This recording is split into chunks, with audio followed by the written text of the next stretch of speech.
Selamat pagi anak-anak. Lause Rudi pagi hari ini mau membawakan firman Tuhan. Anak-anak boleh siapkan dulu Alkitabnya.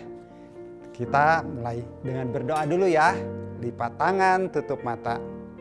Tuhan Yesus, terima kasih pagi hari ini kami boleh datang untuk beribadah pada Tuhan, untuk memuji Tuhan. Sekarang kami mau mendengarkan firman Tuhan. Siapkan hati kami sehingga kami boleh mendengarkan dan melakukan firman Tuhan. Di dalam nama Tuhan Yesus kami berdoa. Amin. Anak-anak, Lause punya sesuatu nih. Ada yang bisa nebak nggak isinya? Permen? Bukan. Kue? Bukan juga. Coklat kali? Bukan. Daripada pusing-pusing, kita buka aja ya. Apa ya ini? Ada sesuatu nih. Coba kalian lihat. Apa ini? Senter. Tahu nggak buat apa senter ini?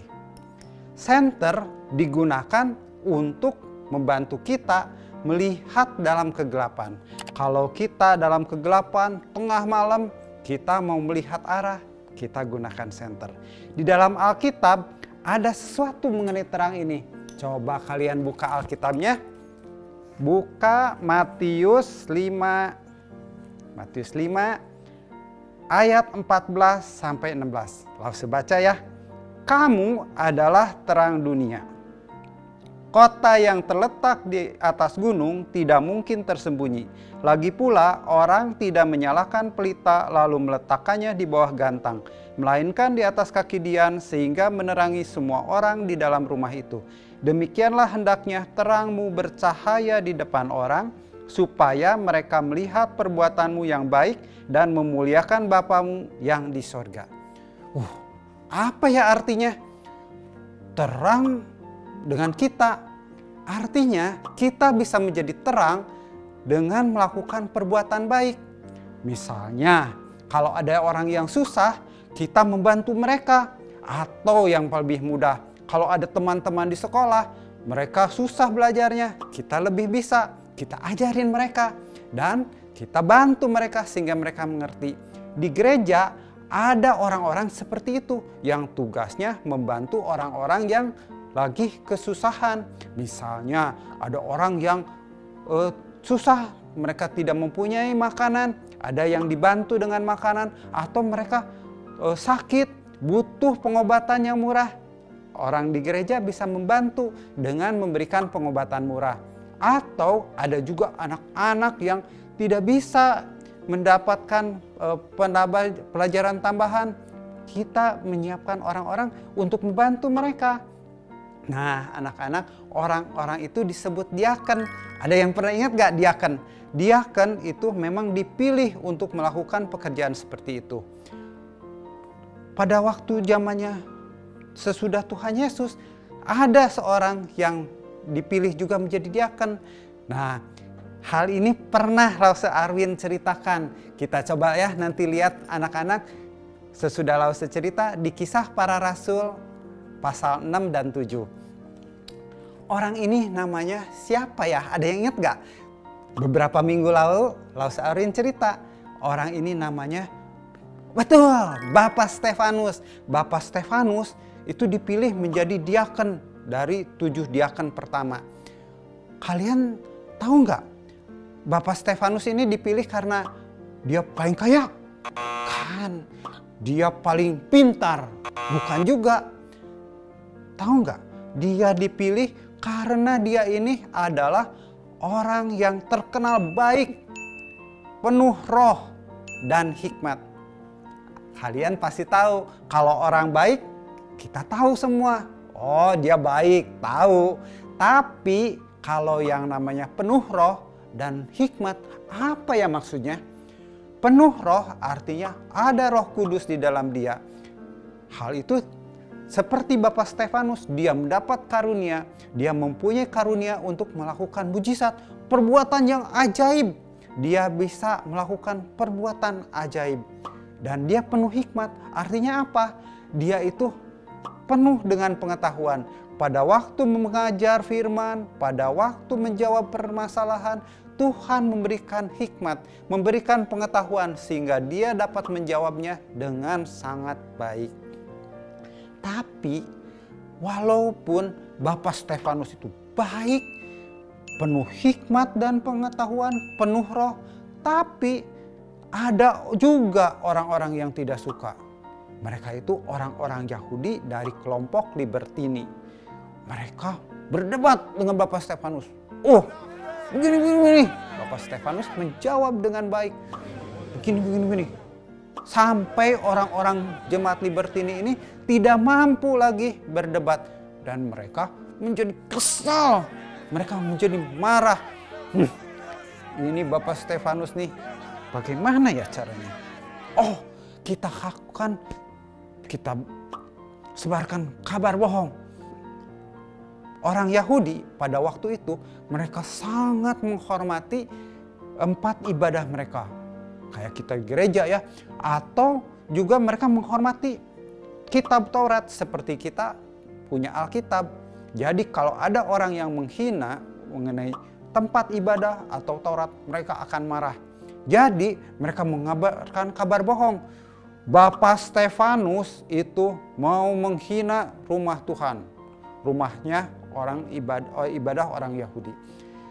Orang-orang Yahudi yang belum percaya pada Tuhan Yesus jadi marah. Mereka menyeret Bapak Stefanus ke depan imam besar. Imam besar itu pemimpin agama mereka. Imam besarnya bertanya, betul nggak kamu melakukan begitu? Bapak Stefanus dikelilingi banyak orang. Dia sendirian.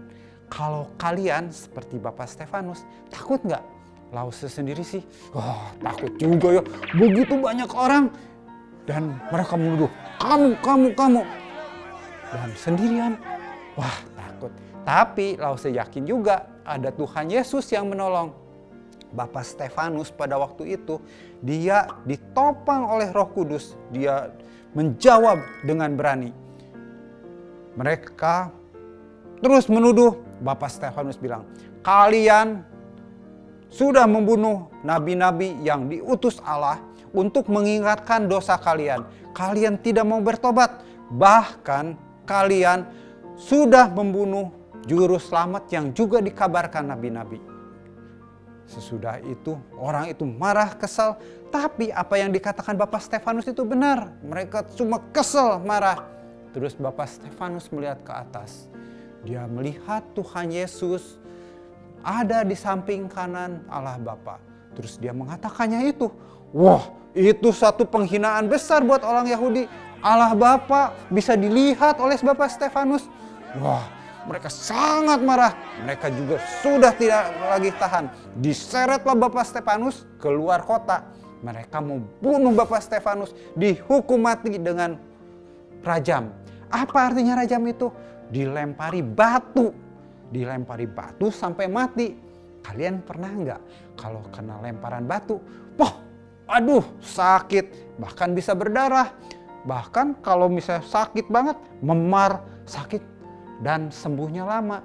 Kalau sekarang cuma satu batu begitu. Sekarang semua batu dilemparin. Waduh, sakit banget. Pada waktu itu Bapak Stefanus apakah takut? Tidak. Dia tetap mengabarkan Injil, memberitakan dan menyatakan kebenaran Tuhan. Bapak Stefanus pada waktu sudah mulai dilempari, dia tidak marah, dia tidak memaki, dia berdoa buat orang-orang itu. Tuhan ampunilah mereka. Tuhan Yesus menolong mereka. Dan Bapak Stefanus pun akhirnya meninggal. Nah, anak-anak, bukan Bapak Stefanus saja yang meninggal seperti itu. Ada banyak orang yang meninggal karena memberitakan Injil. Orang-orang itu disebut martir. Kita semua orang-orang yang sudah dipercaya, yang sudah menerima Tuhan Yesus, yang mendengarkan firman Tuhan, kita harus mau mengabarkan firman Tuhan itu sehingga banyak orang yang menjadi tahu. Dan kalau kita tidak bisa bicara, ada lagi yang bisa dilakukan.